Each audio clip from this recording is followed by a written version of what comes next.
From awaytogarden.com and robinhoodradio.com, this is A Way to Garden with Margaret Roach, your weekly invitation to dig in and grow. While most of us focus on keeping deer from browsing our gardens, today's guest actually once managed what was called a deer browse garden as part of a 10-year research study to learn more about what these big herbivores do and don't do when offered the opportunity and how different strategies affect their behavior. Tips for gardening where deer are present is today's topic. So more in a moment, but first this message. Underwriting support from Timber Press, the leading publisher in books that share wonders with the natural world, including A Way to Garden by Margaret Roach. The stunning guide imparts decades of plant wisdom and challenges readers to think beyond their garden borders and to consider the ways gardening can enrich the world.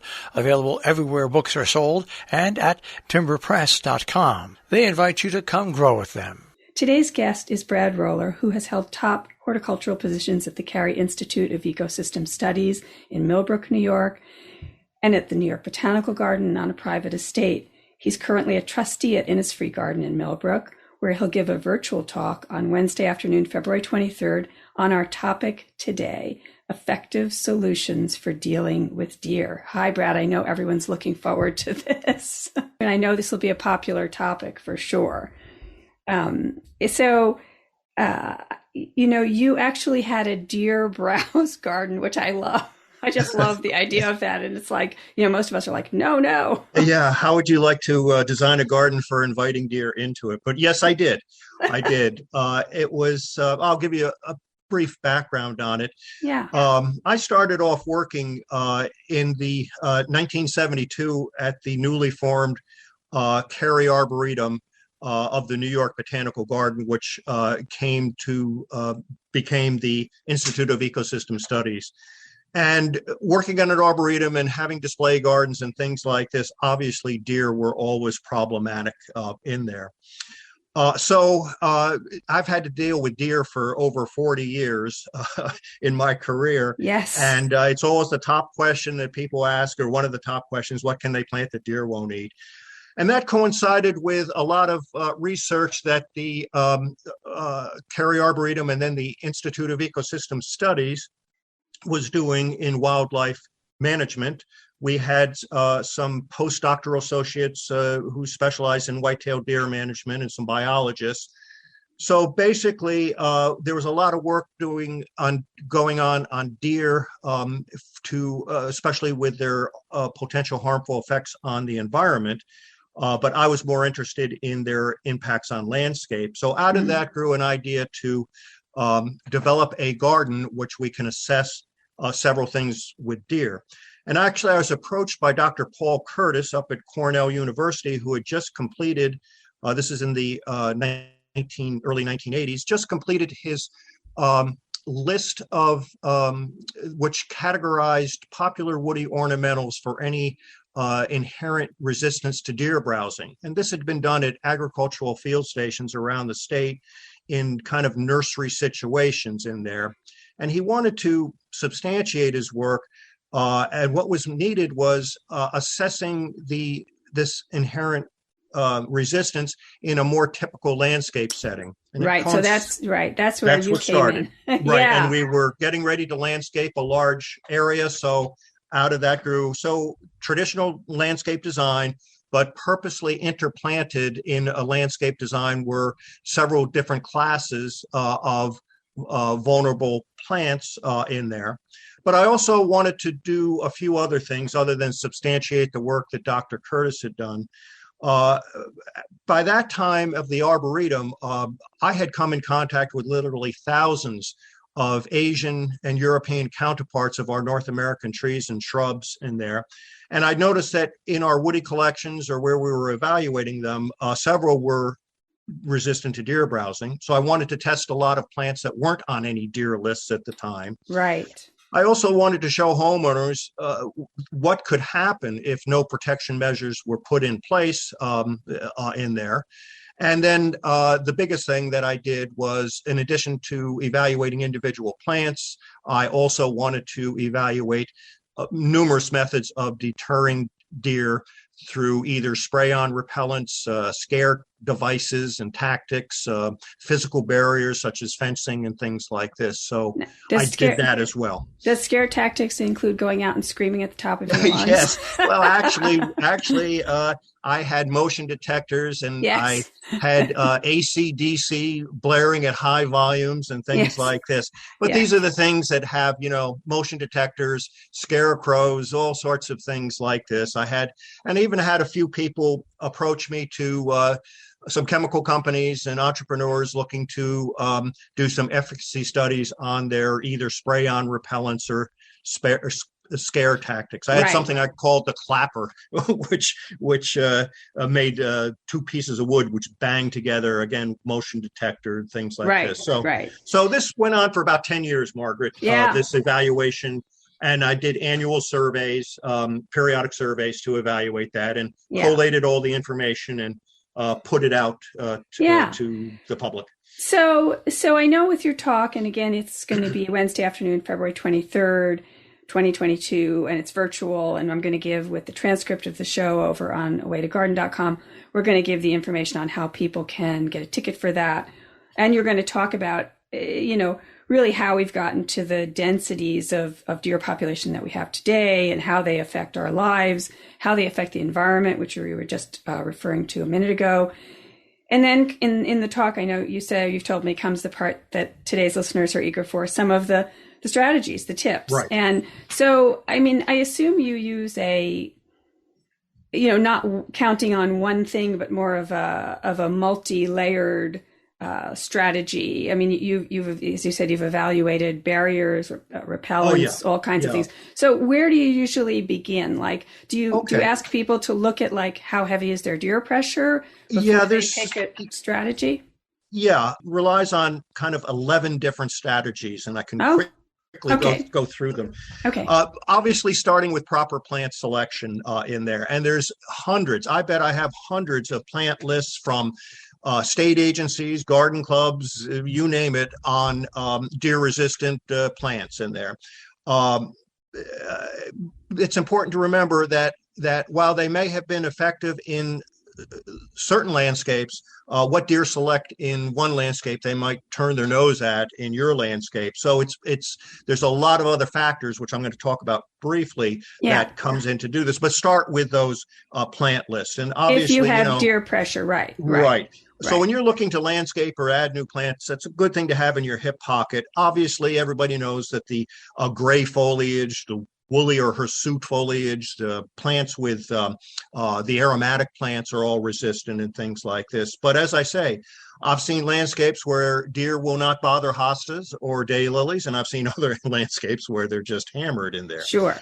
So what I like to do is I encourage people to visit neighbors and gardens, public gardens and things like this. Gardeners love to talk about gardening, and they will be only too happy to tell you what in your neighborhood they have found that deer will eat in those, because those deer will likely be your deer, if you will. So get localized insights. That's correct. Yes. That's okay. Correct. Good. All right. We start one there. One other thing, and just if we had to use strictly deer-resistant plants, it'd be a pretty dull landscape. Yes. So I always tell people to plan on protecting vulnerable plants in there. And one thing that I started doing, and I have some anecdotal evidence, but I really didn't do due diligence on evaluating this, is I've done several landscapes where I kind of front my beds, especially on the outside perimeters and things like this, where deer are accessing, with highly resistant plants, and site some of the more vulnerable plants in more interior sections. Yes. However, that is something that I've seen work in some cases, but really no evidence to back that up. More importantly, the second tip is to become what I call a forecaster, both environmental and biological in there. I'm always looking at the size, health, and vigor of my local deer herd that, in my neighborhood, especially as the fall approaches. Several factors will influence that. When you have the perfect storm going into the fall season of a prolonged summer drought where the quality of the grasses and forbs is very poor mast year, acorns and nut production and things like this, and then persistent snow cover, that's the perfect storm for deer to take non-traditional food, and they will eat anything to ward off starvation. They're going to come visit our gardens for sure. Right. Yeah. Okay. In the spring of the year, in the summer, when I'm driving around and I see the local deer in the fields and things like this, I'm noticing, hey, am I seeing twins or even triplets? Is that normal, doe with her two fawns that I'm seeing in the evenings now have additional deer in that group and things like this in there. So I'm always looking at these kind of factors in developing my strategy in there. Okay. And right along that is what I call knowing the deer in your neighborhood. Where and when do you see deer on your property in there? Are they passing through, or do they seem to be around at all hours of the day and night? Deer typically are nocturnal feeders. They will be getting off their beds and their safe areas, their sanctuaries, in the late afternoons, and foraging in the evening and throughout the night, and then in the mornings heading back to their sanctuaries. So when and where you see them, as you know, deer have traditional what we call deer runs, which they will move through areas and things like this. Know those and in there and find out which ones they're doing. Deer are a matriarchal. So knowing the deer, which ones are using your property, is very important, and those are the ones that you have to upset, if you will, in there. One thing that will do that is anytime I'm doing new plantings, even though they might not be vulnerable or a time of year where deer will select it, I like to spray those new plantings with an odor-based repellent. Deer are very curious by nature, and if their first contact with a new planting is a bad one, there is evidence to show that they will avoid it. So typically for the new plantings, I will spray them for the growing season and to try to pattern those deer off that. Interesting. Great. Mm-hmm. Yeah. Great tip. Yeah. Persistence. You can't just be, deer protection is a year-round thing. About the only month that there's a kind of a reprieve is the month of May, when the grass is so green and succulent and high sugar content that's what the deer are concentrating on. But you have to do this year-round. There's evidence that if you do this year-round, and especially put up deterrents, odor-based deterrents, physical barriers on where deer are accessing your properties, those runs I mentioned, you can pattern those deer off your property over time. And what really works good is what I call a neighborhood strategy. It makes I'm kind of, I hate to see people put up deer fencing and then force those deer onto their neighbors and things like this. I've seen some cases where neighbors get together and develop a strategy that is very effective. And if persistent, you will pattern those deer off your property. Mm-hmm. However, if new deer show up, and that's why I say know the deer in your neighborhood, you may have to keep on that as well. Right. So a neighborhood sort of collaborative efforts may be more effective. Yes, very effective. I've seen this done in homeowners associations and things like this as well. Now you said, Sesh, odor deterrence and so forth. So tell us what do you mean by that when we're going to, Sure. With spray-on repellents, there's basically those that are odor-based and those that are taste-based. And recently, in the last few years, they've been combining both odor and taste-based repellents into one repellents in there. So I do like, I obviously during the warm weather months, I do use spray-on repellents. I'll use taste-based ones, typically early spring before the foliage, in there when they are browsing, and switch to odor-based ones when things are fully foliate. And it's important to alternate whatever repellents that you're using to keep them off guard, to throw them a curve, if you will. Right. And if there's new growth on a plant and you sprayed it in early spring, the new growth isn't going to be protected. Do you know what I mean? You have to really keep up with this. So this is a commitment, correct. Right? Like you were talking about vigilance before. That's correct. And also bear in mind that flower buds and things like lilyscapes and rosebuds don't have the tissue to systemically take up systemic repellents. So those will be vulnerable and things like this. Right. So I could, if you'd like, Margaret, I could give you kind of my seasonal strategy for protecting plants. Sure. I mean, that's fine. I mean, I whatever you think are the. Okay. I mean, I'm a barrier. I'm an exclusion person. I'm a believer in keeping them out of here. But that's my thing, and I'd love to know about some of the alternatives to the 8 fence. Like prison wall kind of fencing. Right. Typically in early spring, to protect your daffodils and early spring ephemerals coming up and things like this, I'm a big believer in Milorganite. A fertilizer, activated sewage sludge, which actually has its label now for food and crops there. I spread Milorganite as a topical fertilizer at half strength, recommended for turf as soon as these bulbs start emerging. That will protect them in there. About a month after that, I spread the second half, if you will, and that'll get me through bloom period and into early spring. Importantly, if you're using Milorganite as a deer repellent, I've seen lots of problems where they're overusing it. Yes. Don't fertilize those beds again. They've got it for the year in there. Some people also make up little sachets of Milorganite and hang them, and that works as well in there.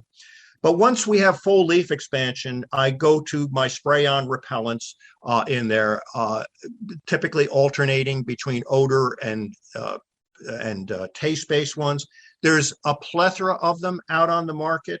I've evaluated them all. Some are a little bit better than others, but the important thing is none of the commercially available ones for homeowners, you're going to get more than 3 to possibly 4 weeks worth of protection on plants. So you must reapply in there. Right. I also like using some of the repellents that are actually fertilizers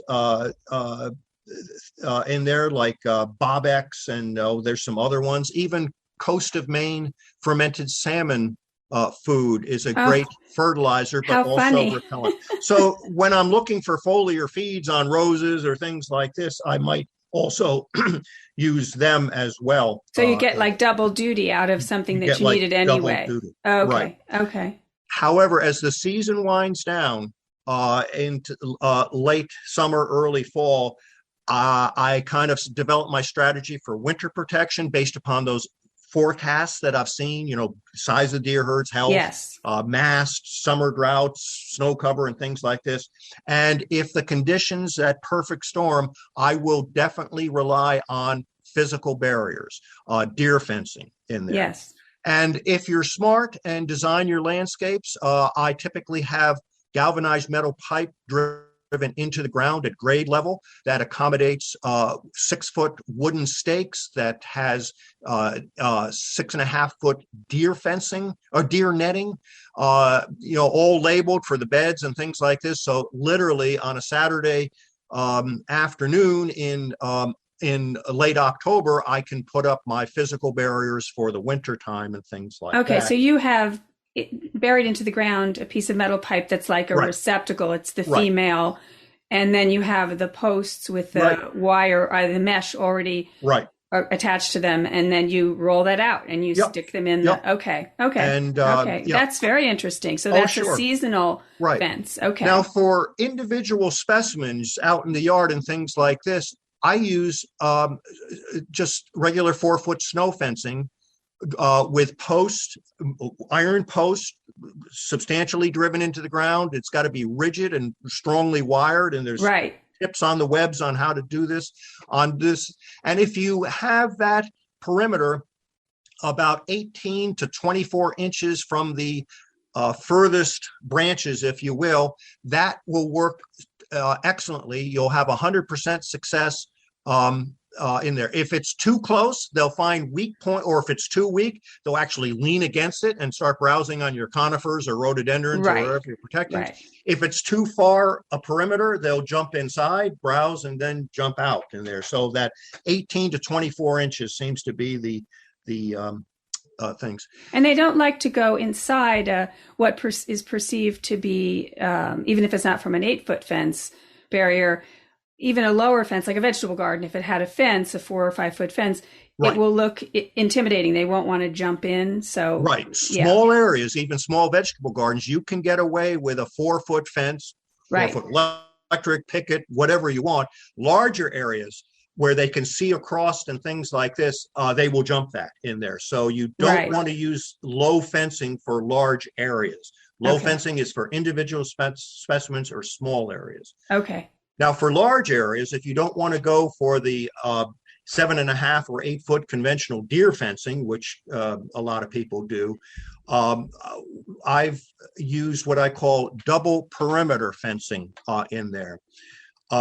Deer, why the 4 foot works in small areas is deer's depth perception is a little bit suspect, so they're quite not sure where they're going to land when you have these smaller, lower barriers in there. So if you have something in your landscape, a picket fence, a stone wall, or something like this that pretty much encircles your landscape, if you set another barrier on the outside of that or the inside of that about 4 to 5 feet away, you accomplish this throwing them off by the depth perception in there.